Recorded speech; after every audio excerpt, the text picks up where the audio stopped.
pain in the body when you get sickness, the food that's disgusting you can't stand the taste of, people abusing you, you name it.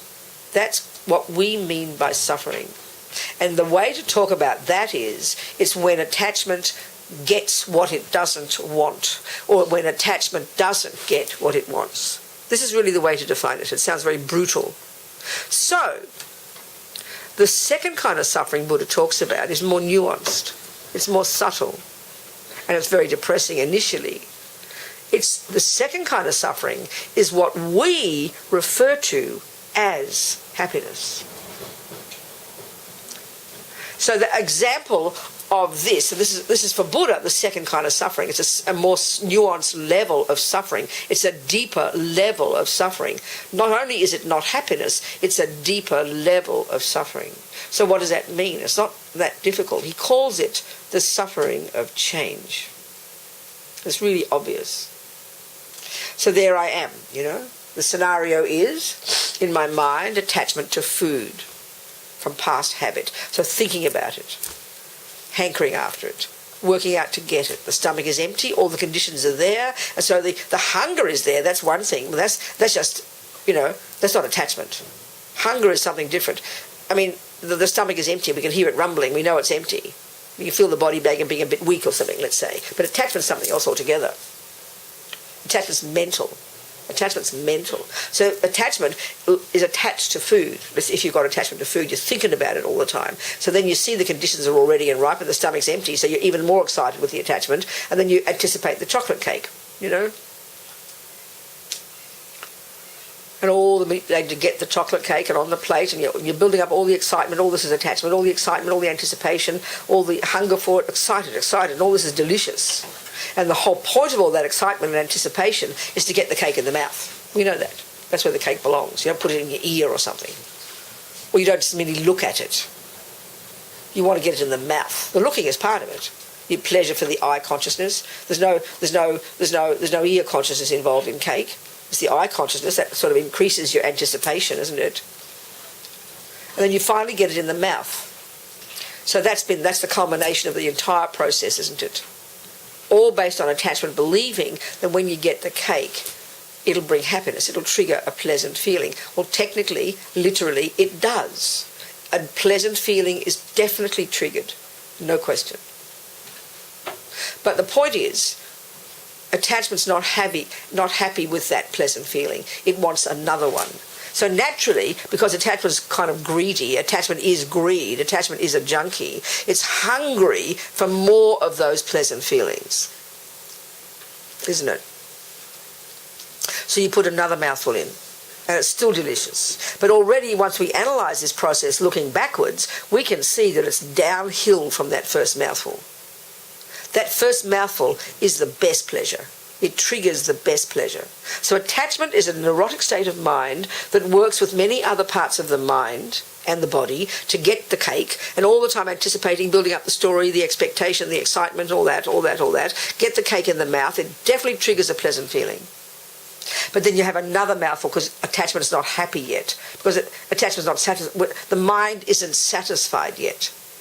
So another mouthful goes in. And as we know, that's because we've eaten cake 1,000 times, eventually if it's really greedy, you're really hungry, you're shoving the food in mindlessly, losing all control over what's going on, just so excited, so excited and anticipating and hungrily shoving all the food in. And then before you know it, you've eaten 3 or 4 pieces.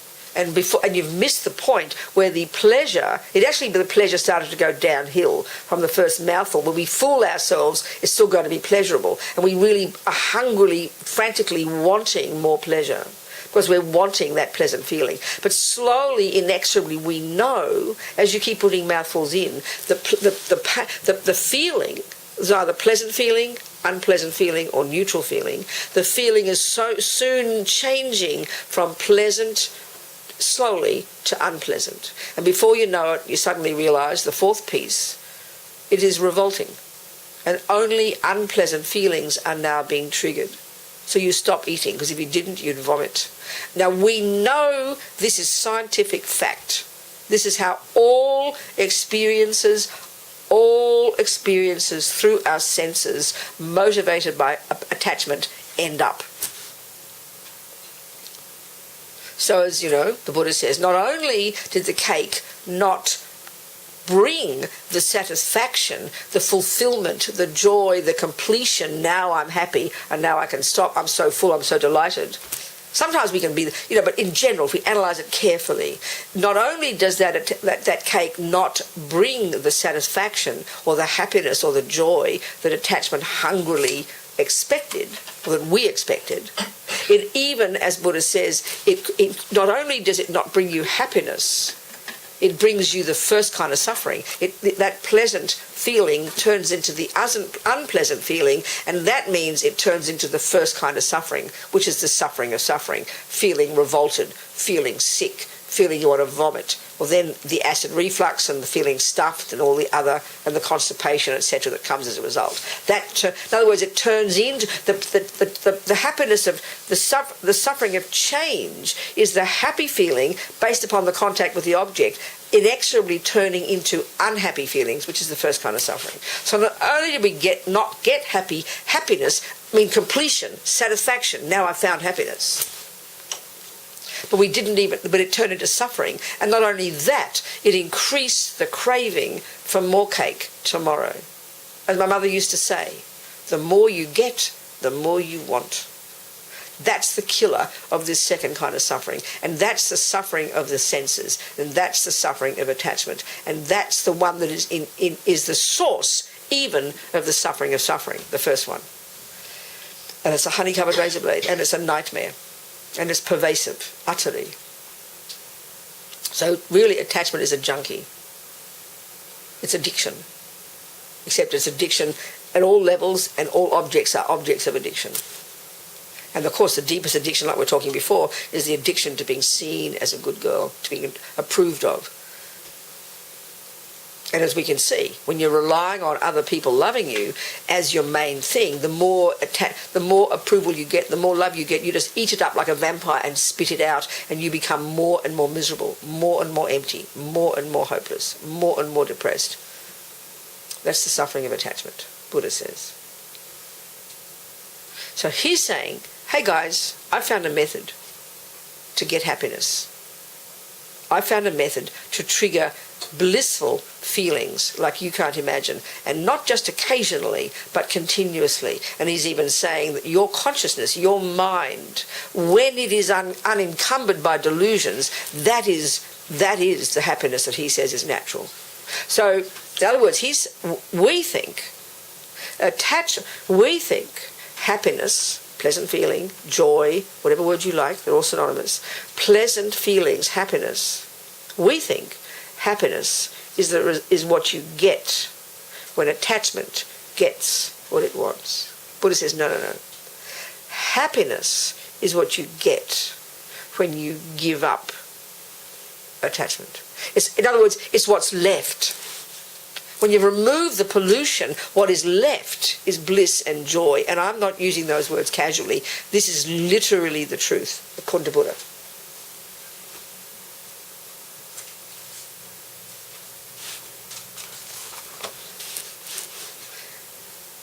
So when people have even some semblance of single-pointed concentration, which is meaning they've subdued to some degree their gross sensory and conceptual levels of consciousness, they naturally experience absolute joy. That's the nature of the mind. And that joy in the mind at that level is always infinitely peaceful. When we say joy, when we say bliss, when we say ecstasy, we say rapture, all these words, and Lama Yeshe uses these words in Mahamudra, we think overexcited, berserk. So the more pleasure we have, the more berserk we are. We lose the plot. Look at sexual pleasure. We go mad, And sexual pleasure is just an intense level of pleasure, that's all, nothing special.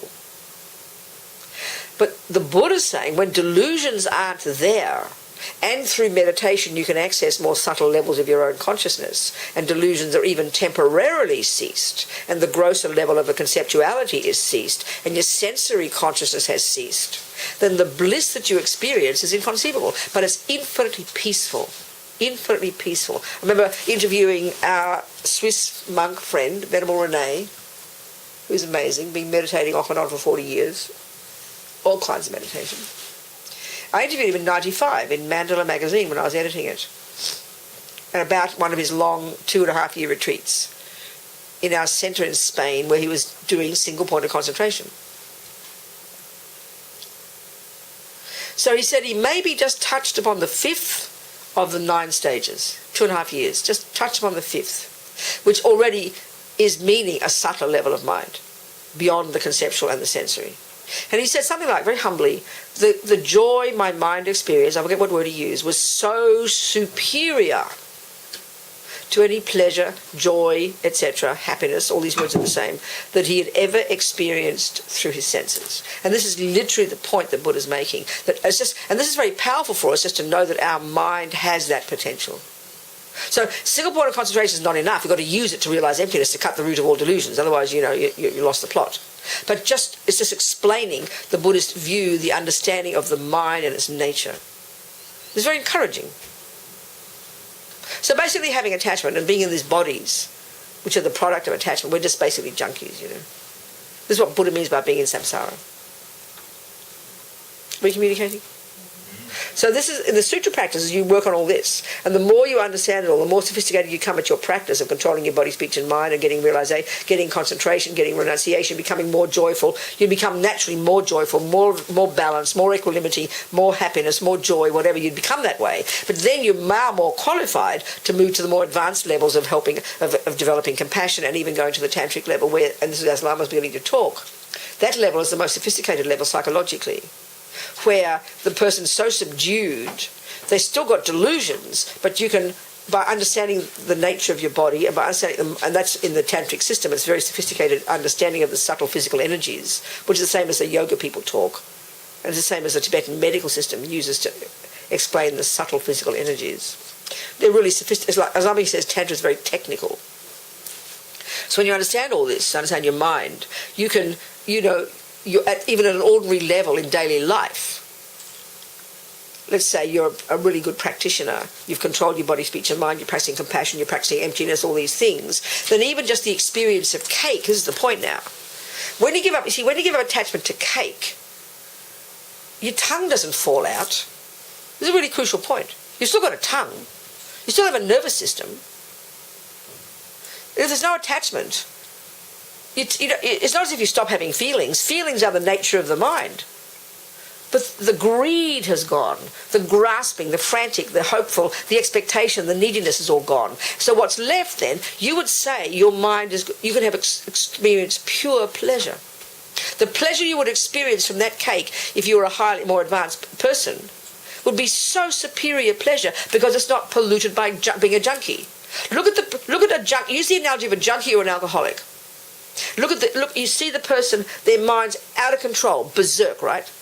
Berserk. So the mind has become such an addict, and the object, of course, is so intense. Or look at a person who's obese. I'm not being rude. The hunger becomes bigger and bigger and bigger and bigger and bigger and bigger. So by that point, when you have 600 pounds eating your 47 hamburgers, I'm not being horrible about this. You could say there's zero pleasure. It is just total pain the whole time. But the junkie can't stop. So when you've gotten rid of the junkie mind, just one small taste of Vegemite toast will be enough to trigger extreme joy in your mind. Can you hear that? Well, keep going further, and the Buddha says eventually you don't even need to have any access to any sensory objects, because your mind, when it's more controlled and more concentrated and you're more virtuous, it will be naturally joyful. This is Buddha's point. That's the whole point. So the most advanced practitioners can utilize all this energy. In the first stage, you're playing safe. Next level, you're more brave. Here, you're most brave. So then contact with any objects triggers the energy that you can work with and utilize. And then because you realize emptiness, or can realize emptiness, and have got bodhicitta, it's all grist for the mill for you. It's really sophisticated psychology, and I'm not trying to be silly when I say that. So it's incremental, one step at a time, So we have this infinite potential, this infinite mental potential.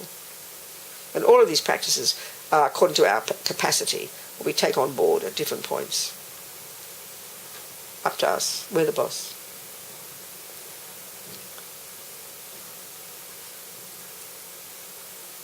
One step at a time. Never give up. time is it? 3:15. It's early. We can leave early too. We don't have to stay till 5 o'clock. Get exhausted. You can go early if you like. Anyway, ask me some questions if you'd like some questions. We'll have a tea break now too. A question, Ravina, Yeah. about, if we go back to the car analogy of rage, so in the moment that someone gets in front of you and a reaction is triggered, so I'm talking in the moment, looking at ignorance and those sorts of things, but in that moment that is there, how do you deal with the afflicted emotion in that moment in terms of, do you allow it to express itself in a healthy way? Do you go, okay, I'm gonna watch it and almost laugh at it and allow it to turn in that moment into, okay, that's like you try and repress it? I understand, darling. The answer to that question is would be the same as if you're asking me, how do I handle a crash when I see a car coming at me? Yeah. The answer to the question is all dependent on how long you've been driving, isn't it? Yeah. How much practice you've got. That's the answer. Okay. That's the answer. Okay. If you really practice and really know your mind, nothing will respond. You'll be completely relaxed and won't even notice. Yeah. So it depends on where you're at with your practice, honey. Just keep practicing. But it depends on where you're at, according to what you're applying. That depends on where you're at. So if you have never looked at your mind before, it's the first time you've ever tried, you're not going to succeed. You're going to scream like a maniac at this guy, and then 10 minutes later you'll realise, oh, I got angry. Wow. Well, good start. Recognise. But eventually, as you keep practicing, as you keep working on your mind, and that's where really when you even got, and I'm not talking about even realising emptiness yet, or even getting great renunciation, but even some semblance of good, solid practice of controlling your body, speech, and mind, and really being aware of the process, you can really learn to navigate a day's life without going too berserk. No matter what happens. You'll see it as crystal clear as it is, but you'll have enough control and understanding, not suppression, clarity. You'll interpret it very, very differently. It won't be coming from the usual delusions. And that's already progress. And that's why the Buddha says very really we can stay sane no matter how bad things get, but it takes practice. Whereas we just assume when bad things happen you've got no choice but to go insane. Absolute insanity to think that. Do you understand? Yeah, I do. Yeah. Shall we come out for tea? Just one. Go, yeah, John. I don't actually expect you to answer this one, but Why not? well, You don't want an answer, or I'm not capable? not sure.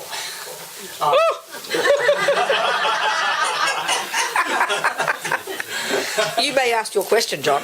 Sure. In the West, I think it's all the world over. Yeah, There's more and more dementia that's right. coming along.